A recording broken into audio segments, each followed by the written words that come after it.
দর্শক, অনেক জল্পনা কল্পনা অপেক্ষার পরে গতকালকে আমরা দেখলাম আমাদের প্রধান উপদেষ্টা প্রফেসর ইউনূস জাতিসংঘে ভাষণ দিলেন। তার ভাষণ গত রাতে বাংলাদেশ সময় ৯টার পরে আমরা দেখেছি। রাত 10টার কিছু পর পর্যন্ত তিনি ভাষণ দিয়েছেন। বাংলাদেশের গণমাধ্যমগুলো সেগুলো লাইভও প্রচার করেছে।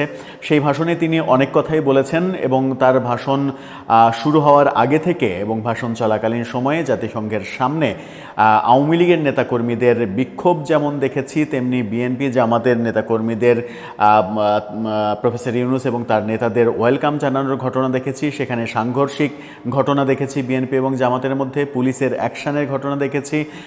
জাতিসংঘে গতকালকে ইসরায়েলের প্রধানমন্ত্রী নেতানিয়াহু তার ভাষণের সময় বেশিরভাগ দেশের প্রতিনিধিরা অধিবেশন থেকে ওয়াকআউট করেছেন, সেই ঘটনা দেখেছি। অনেক কিছু ঘটেছে গতকালকে জাতিসংঘে। মূলত আমাদের দেশের প্রেক্ষাপটে কি কি ঘটলো, আমাদের প্রধান উপদেষ্টা কি কি বললেন এবং সেখানে জাতিসংঘের সামনে কি হলো সেটা একটু বোঝার চেষ্টা করবো। এই ভিডিওতে থাকবেন পলিটিক্স টিভির নিয়মিত আয়োজনে।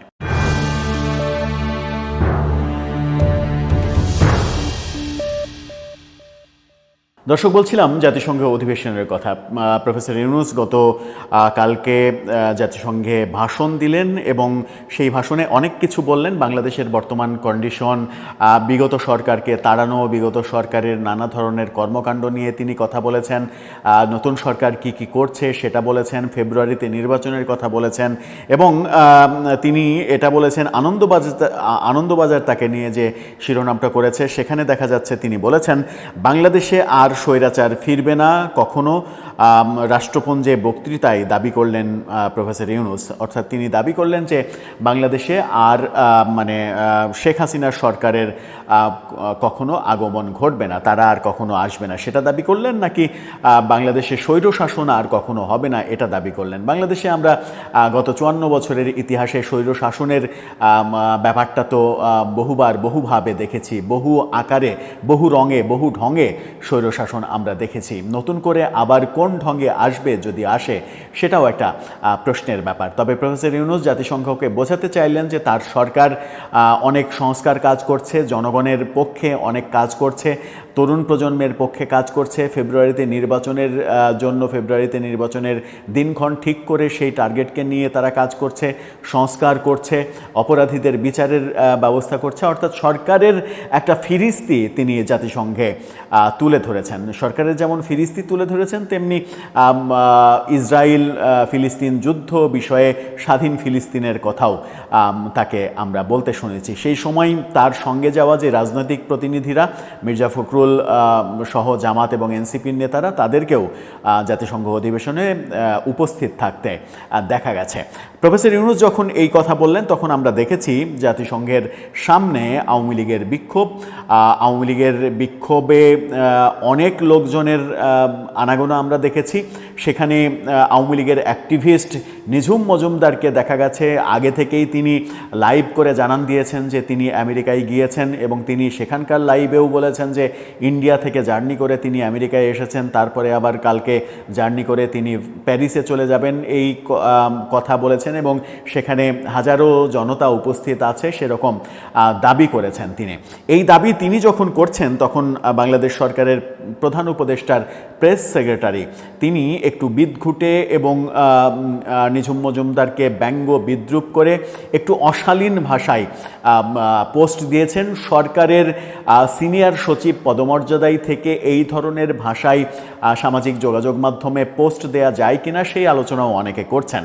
যদিও শফিকুল আলমের ভাবনা তার কাছে, তিনি হয়তো মনে করেছেন যে তার এই স্ট্যাটাসটা দেয়া উচিত, তাই দিয়েছেন। তিনি তার স্ট্যাটাসে লিখেছেন, এত হারপিক বিতরণ কইরা উত্তর আমেরিকা টোকাইয়া 100 লোক জোগাড় করতে পারল না। অর্থাৎ তিনি নিঝুম মজুমদারকে হারপিক মজুমদার হিসেবে অভিহিত করেছেন। বিভিন্ন জায়গায় ট্রলে আমরা দেখি তাকে হারপিক মজুমদার বলতে, সরকারের স্টেক হোল্ডাররাও তাকে হারপিক মজুমদারই বলেন। সেই হারপিকের কথাই তিনি বলেছেন, কিন্তু এমন অরুচিকর শব্দ প্রয়োগে প্রধান উপদেষ্টার প্রেস সেক্রেটারি এবং সিনিয়র সচিব পদমর্যাদার একজন সরকারি কর্মকর্তা তিনি পোস্ট না দিলেই ভালো করতেন, তেমনটাও অনেকে বলছেন। তিনি যখন এই কথা বলছেন তখন আমরা কিন্তু জাতিসংঘের সামনে আওয়ামী লীগের লোকজনের উপস্থিতি 100 মানে জোগাড় করতে পারিনি, এই কথার বাস্তবতা দেখিনি।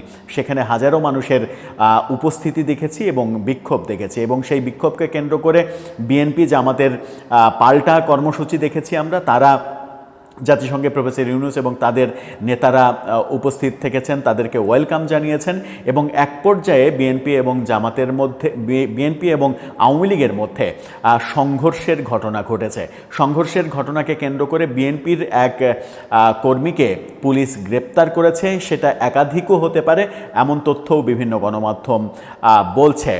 একটা ভিডিও পাওয়া গেছে, সেই ভিডিওর একটা অংশ আপনারা দেখে নিতে পারেন। সেখানে একজনকে পুলিশ ধরে হাঁটুর মাটিতে ফেলে দিয়ে হাঁটুর নিচে গেড়ে তাকে শায়েস্তা করার চেষ্টা করছে। এদিকে মার্কিন গণমাধ্যম ঠিকানা, যেখানে খালেদ মুহিউদ্দিন প্রধান সম্পাদকের দায়িত্ব পালন করেন, তারা একটা ভিডিও নিউজে বলেছে, তার স্ক্রিনশটটা আপনারা দেখে নিতে পারেন। সেখানে তারা বলছেন, জাতিসংঘের সামনে প্রধান উপদেষ্টা ডক্টর মোহাম্মদ ইউনূসের পক্ষে বিপক্ষে বিএনপি ও আওয়ামী লীগের সমাবেশ শেষে সংঘর্ষে জড়ায় কর্মীরা, এতে ছাত্রলীগ কর্মী হৃদয় আহত হয়। হৃদয়ের ছবিও সেখানে দেখা যাচ্ছে, যে ছাত্রলীগ কর্মী তিনি এমনটা ঠিকানা দাবি করছে যে তিনি আহত হন, এবং এই ঘটনার কারণে বিএনপির একাধিক কর্মীকে পুলিশ গ্রেপ্তার করেছে এমন তথ্য শোনা যাচ্ছে। সব মিলিয়ে জাতিসংঘে যখন আমাদের প্রধান উপদেষ্টা ভাষণ দিলেন, সেই সময়টা কিন্তু খুব একটা সুখকর হলো না। যদিও প্রধান উপদেষ্টা প্রেস সেক্রেটারি দাবি করছেন যে টোকাইয়া এই উত্তর আমেরিকা, দক্ষিণ আমেরিকা বিভিন্ন জায়গা থেকে টোকাইয়া 100 লোকও জড়ো করতে পারেনি, কিন্তু বাস্তবতা আমরা দেখেছি বিভিন্ন ভিডিওতে যে তার এই দাবিটা আদতে সত্য নয়।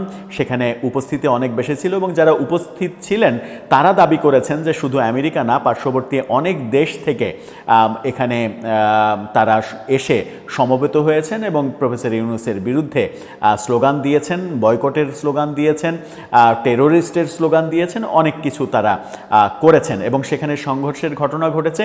এটা সব থেকে মানে বিপজ্জনক খবর যে বিদেশের মাটিতে আমাদের দেশের দুই দল সংঘর্ষে জড়িয়েছে, এবং সেই সংঘর্ষে জড়ানোর কারণে পুলিশ গ্রেপ্তার করেছে কাউকে। তার মানে জাতিসংঘে আমাদের প্রধান উপদেষ্টার ভাষণের সময়টা খুব একটা সুখকর শেষ পর্যন্ত হলো না।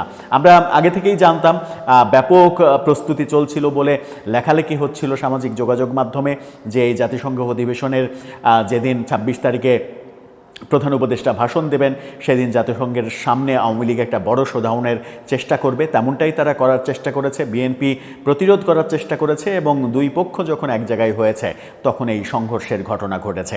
দেশের কেওয়াজ বিদেশের মাটিতে নিয়ে যাওয়া, এটা বাংলাদেশের রাজনীতির জন্য কিংবা বাংলাদেশের জন্য, দেশ হিসেবে আমাদের জন্য বিদেশে কোনো শুভবার্তা দিল কিনা, নাকি বিশ্বের কাছে আমরা বার্তা দিলাম যে জাতি হিসেবে আমরা এতটাই পচে গেছি যে আমাদের দেশের আওয়াজ বাইরে নিয়ে গিয়ে বিদেশের মাটিতেও আমরা যুদ্ধে লিপ্ত হই। দর্শক, আপনার সব মিলিয়ে কি মনে হয়? প্রধান উপদেষ্টার ভাষণ, প্রেস সেক্রেটারির ফেসবুক পোস্ট, আওয়ামী লীগের অবস্থান, বিএনপির প্রতিরোধ, দুই দলের সংঘর্ষ, সব মিলিয়ে আমরা বিশ্ববাসীকে কি মেসেজ দিলাম আদতে? আপনার মন্তব্য জানিয়ে লিখতে পারেন আমাদের কমেন্ট বক্সে।